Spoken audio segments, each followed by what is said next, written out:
దేవునికి స్తోత్రము. అనుదిన దేవుని వాక్య ధ్యానమునకై ఈరోజు 2024 సంవత్సరము ఆగస్టు నెల 1 తారీఖు. ఈరోజు ధ్యాన వాక్యము పరిశుద్ధ గ్రంథము నుండి లూకా సువార్త 18వ అధ్యాయము 14వ వచనాన్ని మనము ధ్యానించుకుందాము. ధ్యాన వాక్యము చదువుకుందాం.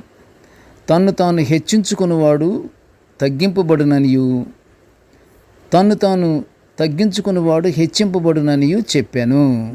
ప్రియ దేవుని బిడ్డలారా, ఈరోజు ధ్యాన వాక్యము ప్రభువు చెప్పిన తగ్గింపు ధోరణి హెచ్చింపు చేస్తుందన్న ఉపమానమును మనము ధ్యానించుకుంటున్నాము.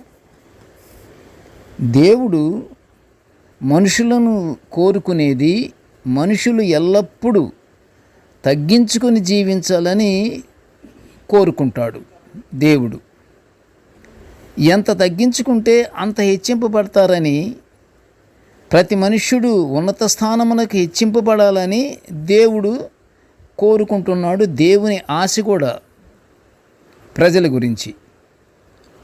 ప్రతి మనుష్యుడు దేవుని ఎదుట తగ్గించుకోవాలి. ఈనాటి ధ్యాన వాక్యము లూకా సువార్త 18వ అధ్యాయం 14లో ప్రభు చెప్తున్నది దివ్యమైన మాట. తగ్గించుకొని ఉండాలని.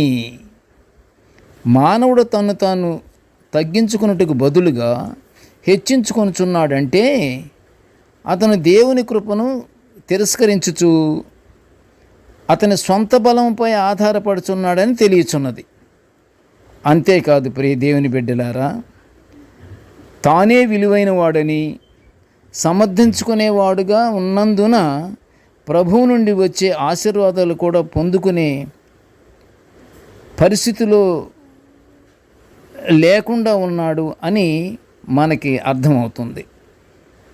ఉదాహరణకి సౌలు రాజు కూడా సమూయేలు ప్రవక్త ద్వారా దేవుడిచ్చిన ఆజ్ఞకు అవిధేయత చూపినందునే రాజసింహాసనం కూడా పోగొట్టుకున్నట్లు సమూయేలు ప్రవక్త వ్రాసిన మొదటి గ్రంథము 13వ అధ్యాయము 13లో మనము చూస్తున్నాము.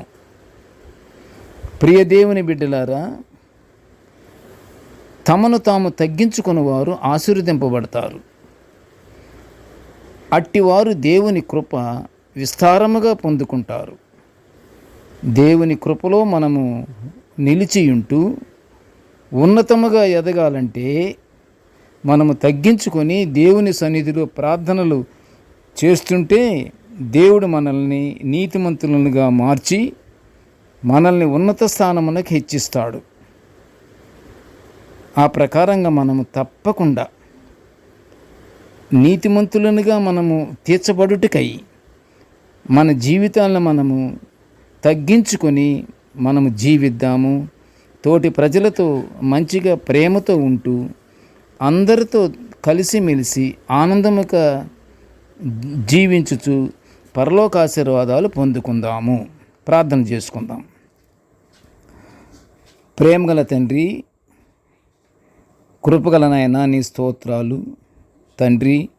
నీ దివ్యమైనటువంటి వాక్యాలను మేము నిత్యము ఇలా ధ్యానించుకునే గొప్ప భాగ్యాన్ని మాకు అనుగ్రహించినందులకు నీకు ఘనమైన స్తోత్రములు తండ్రి. నాయన, నేటి ధ్యాన వాక్యం వినుచున్న ప్రతి బిడ్డను ఆశీర్వదించయ్యా తండ్రి. మేము నాయన ఎల్లప్పుడూ తండ్రి తగ్గింపు జీవితముతో మేము జీవించే భాగ్యాన్ని మాకు అనుగ్రహించి నీ పరలోకాశీర్వాదాలు మేము పొందుకునే భాగ్యాన్ని మాకు అనుగ్రహించమని తండ్రి ఈ మనవులన్నీ యేసయ్య పుణ్యనామమున వినయముగా వేడుకొంచుంటున్నాము తండ్రి. ఆమెన్. దేవుడు మనల్నందరినీ బహుగా దీవించుగాక. ఆమెన్.